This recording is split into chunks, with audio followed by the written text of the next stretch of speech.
What do you have to say to them, Mr. Phillips? No answer. I don't know what you're talking This was a criminal we tracked down in 2016, ripping off hundreds of Londoners.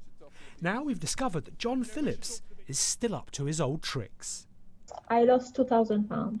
2,500. It totals up to £8,000 for me. Just look at these faces. Young, keen, desperate to work.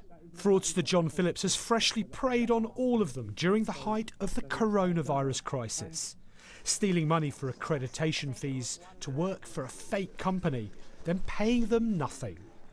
Some of them left good jobs to work for his bogus firm in the hardest of times.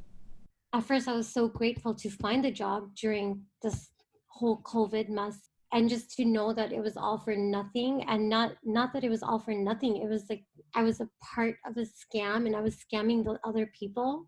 It's just really brought me down to a position where I feel like, do I really want to go back out there and try to apply for another job? The number of times I've actually cried about this situation, because there's no one to help us. So how does his scam work?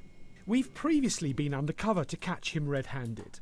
He targets those who post CVs on job websites. Then he pretends to be a senior manager for a fake firm. We want to find a way to make money at every possible. The world is very competitive. Candidates hand over hundreds of pounds for an accreditation fee, which is never refunded. Shockingly, their work then, so to speak, is to unwittingly find other victims to become part of the bogus company. Every new person hands over yet more money. All of it goes straight into Mr. Phillips' pockets.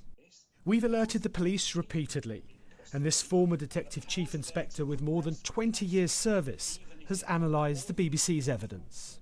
Where there are repeat offences and where the same offender keeps coming back doing the same thing and victimising dozens more people, then you lose your patience with them at some point and say, right, you're nicked, mate, and you're staying nicked. I find it extraordinary that the police service has just utterly failed to stop this man on his criminal endeavours. It's beyond belief, to be fair. The BBC's alerted the authorities about Mr. Phillips 4 times now.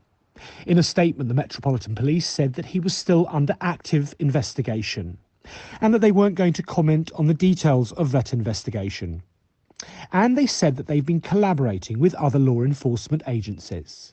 You've changed your name to another name, have you? But you're continuing to defraud Londoners despite being on the BBC? I don't know what to talk about. This was the last time we physically caught up with Phillips. Why is it that you seem to think that it's okay to continue defrauding Londoners in this way? I don't know what you're talking about. His scam has been previously described as the largest of its kind in the capital to date. Get out of my way. The BBC can't physically stop Mr. Phillips, but can only warn once more Stay away from me. I have nothing to say. that this fraudster is still very much out there.